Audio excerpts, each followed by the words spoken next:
Hey guys, welcome back to my channel. What can I say? Sorry I have been gone for the past month. I was suffering from the flu. I wasn't able to eat. I didn't really have the energy to do much. And usually I like to take a week contemplating the video that I'd be doing before I make the video. I just didn't have neither the time nor energy to really put something together. And I've come out of it. I'm 15 pounds lighter. I'm wondering if that shows once I look at this video and compare it to my other one, see if maybe I've gotten a little gaunt in the face. I don't know yet. But I just wanted to give you the explanation where I've been. But let's get into today's video. I have had this chair, this Iron Throne chair, for a while now. And it's sort of nipped me a little bit that I've had this for so long and I haven't done any videos in regards to Game of Thrones or House of the Dragon since I've started owning this. And I actually did make a House of the Dragon review a long time ago, but it just never came to be. But today's video is pretty special to me because it's a theory video, all of my own, something that I came up with after watching all of House of the Dragon, where I noticed something and then I started piecing things together. I think I'm really onto something. I've explained this theory in its entirety to all my other friends that I know of that are really invested into Game of Thrones and House of the Dragon, and every single time, every person I brought this up to, they just have this look of like, what? So I wanted to share that with you today. So let's get into that video and hope you enjoy. The doom of Valyria, the historical destruction of an advanced civilization that to this day still is wrapped in so much mystery and speculation in the Game of Thrones universe. But what really caused its destruction? Well, today I've got my own theory I'd like to share with you, and I understand that there's a lot of other theory videos out there. I think all of them have their own great points, and I'm not here to even try and debunk any of them. Because despite all the theory videos I've seen on the doom of Valyria's destruction, I haven't seen any one of them covering this particular theory before. A theory which I'm affectionately referring to as the Blood of the Dragon Apocalypse.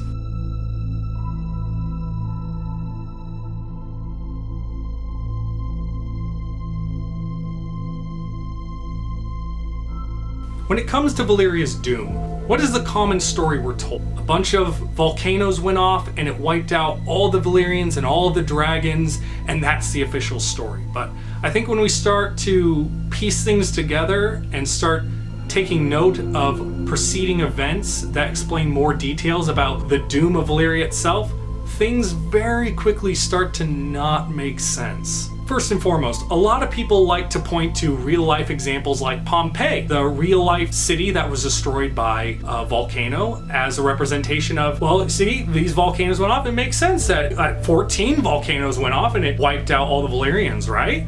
Well, maybe if Valyria was just a single city, but Valyria was an empire, an entire country spanning hundreds of miles. This wasn't just one town a couple of miles away from a volcano.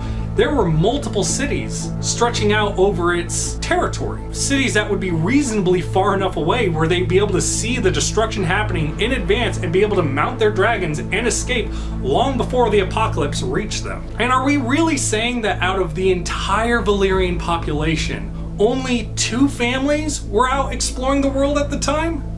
Going back to real-world history, take any point in humanity's history at any time, and there'd be dozens, if not hundreds, of people from every civilization out exploring the world that you could find in any part of the world. You had Greeks going as far as the UK and Asia. But the Valyrians all were just huddled together in one spot at the time? Perhaps. But if there were other Valyrians out there at the time, why aren't they talked about? Why aren't they ever brought up? Where did they go? Unless there was something that they couldn't necessarily run away from. Something that affected them personally. I'm getting ahead of myself.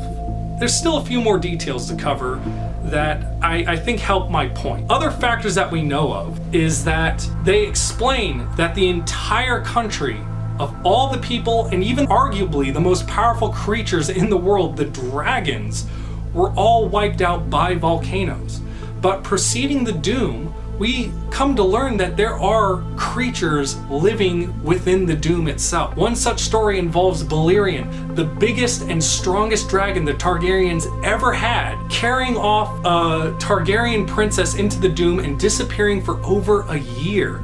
And upon his return, it's depicted that Valyrian was almost mortally wounded, having long, ragged claw marks on his body that when he healed from, he was never really the same after. And as for the Targaryen princess, she was depicted that her body temperature was so hot, they had to put her in a tub of ice to try and cool down her body, which subsequently caused these worm-like creatures with human faces to emerge from her body, subsequently killing her, but showing and proving that there were creatures large enough to almost mortally wound the biggest and strongest dragon the Targaryens ever had. A dragon, mind you, always depicted as being big enough to swallow a carriage whole, but also creatures small enough that could kill the Targaryen princess. Thus proving that despite this volcanic destruction, it's very clear life survived all of that volcanic fire. So either these creatures were strong enough to survive what dragons could not, or maybe what the story is trying to convey to us very subtly is that the volcanic fire wasn't enough to wipe out everything. And if it wasn't enough to wipe out everything, that implies that there had to have been other factors that went into its destruction.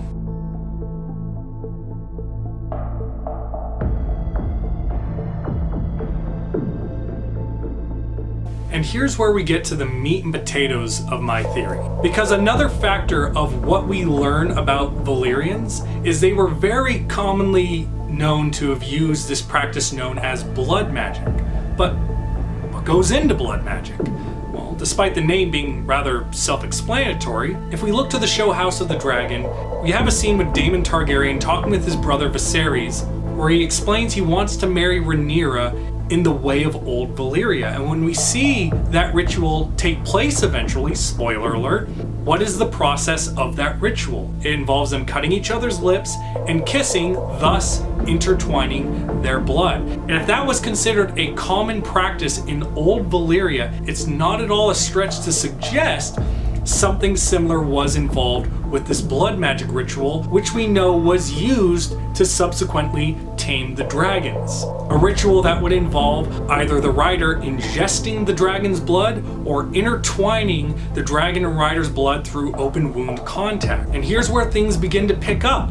What if this very ritual caused an introduction of a dragon-based disease into the Targaryen bloodstream, a disease that would transcend through the bloodline, which would make sense because preceding Targaryens don't need to do this blood magic ritual every time they tame a dragon. However, if they are affected with this dragon-based disease, what would the effects be? And funny enough, the origins of this theory came from the House of the Dragon show itself. Because, spoiler alert, during one of the scenes after Rhaenyra marries Daemon and she has one of his children, she unfortunately has a miscarriage. And during that very horrific scene, we do, interesting enough, get these weird flashes of Rhaenyra's dragon seemingly being in as much pain as she is in, as she gives birth. And once the baby is actually born, though they don't ever directly show it, they do show enough to get us to understand something was definitely wrong. And the showrunners have actually supplied us with the 3D models of what the baby actually looked like. And strangely enough, there's just no logical reasoning to explain why her baby seems to be developing these dragon-like characteristics, showing a pronounced spine, the development of horns on his head, and almost a beak-like development on the face, but most notably, the scales. Scales which, if you look close enough at, share a striking resemblance to the grayscale Jorah Mormont was infected. Now, I'm not saying this is where grayscale originated from, but I am saying this could possibly be one of the reasons why the Valyrian Empire fell apart. The introduction of this dragonborn disease introduced through this blood magic ritual, infecting the majority of the population with a disease that caused possible birth defects or even the development of this grayscale disease in the middle of this civilization could be possibly one of the factors that went into its destruction. Now, of course, one example could be seen as happenstance, all right? The Game of Thrones universe is a magical place. There's a lot of ominous and mysterious things that happen seemingly for no reason. But what if there were multiple examples, such as with Daenerys? Because when we go through her story, when she is pregnant with Drogo's child, and Drogo subsequently becomes sick from an infected cut that he receives, and she begs this witch to help revive him, what happens? Well, yes, the baby is used in a sacrifice and his life is drained to bring life back to Drogo. But when the baby is born, it's depicted as having mutations such as bat wings and claws and other deformities. And while some could contribute that as a causation of this black magic ritual to restore Drogo to life, from everything we've ever seen with the gods and the magic of the Game of Thrones universe, the gods or the magic that is used to, for example, bring someone back to life at the sacrifice of someone else doesn't do anything unnecessary. And I can't think of anything more unnecessary than just randomly deforming this infant that's inside her mother's womb. Unless the baby was already deformed to begin with. But of course, that's two examples. One is happenstance, two could be seen as coincidence, but three times, three people sharing the same bloodline, that's a pattern. And who do we know that's connected to the bloodline of the Targaryens that is infected with some kind of disease or deformity that is connected with these deformities we see, including this scaly, possible grayscale disease? Shireen Baratheon. Now, of course, there are those out there that would explain that it is explained in the books, and maybe in the show, but I can't really remember, that it is explained that it is believed Shireen was infected by a doll Stannis bought for her and gave to her. But that in of itself doesn't make sense, because how could Stannis have given her that doll without becoming infected with it himself? And as they show in the show, the disease is not transferred through inanimate objects when Jorah Mormont and Tyrion are beating away grayscale infected stone men with oars. If the disease could transfer through objects, the very items they're holding to knock the infected people away would have instantly infected them, wouldn't it? Or is it more likely that possibly Shireen Baratheon was already infected with this disease, much like possibly Rhaenyra's miscarried child was, and it just needed to wait until she was older for the disease to develop enough to become infectious. Now, of course, those are three characters, two of which separated from the third are separated by over 100 years. So if those three cases are only examples of the worst of what this disease causes, this doesn't necessarily sound like something that would be considered a end of the world apocalyptic situation, right?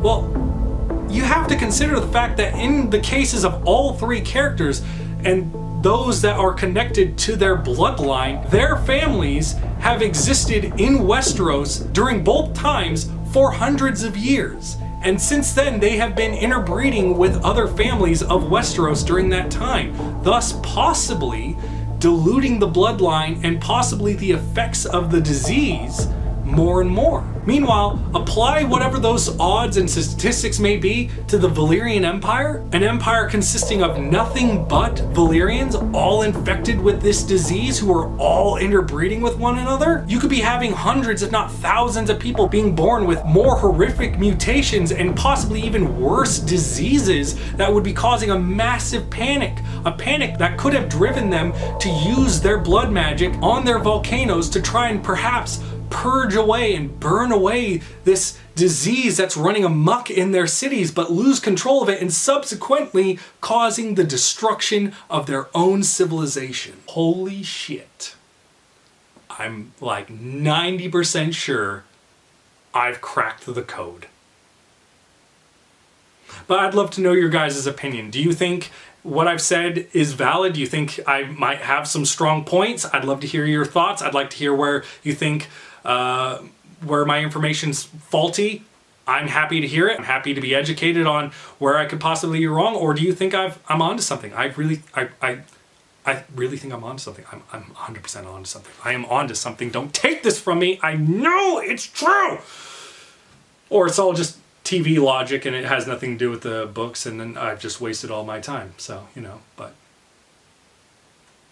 don't take this from me. Just tell me I'm right. This is so good. I know it's right. See you in the next video.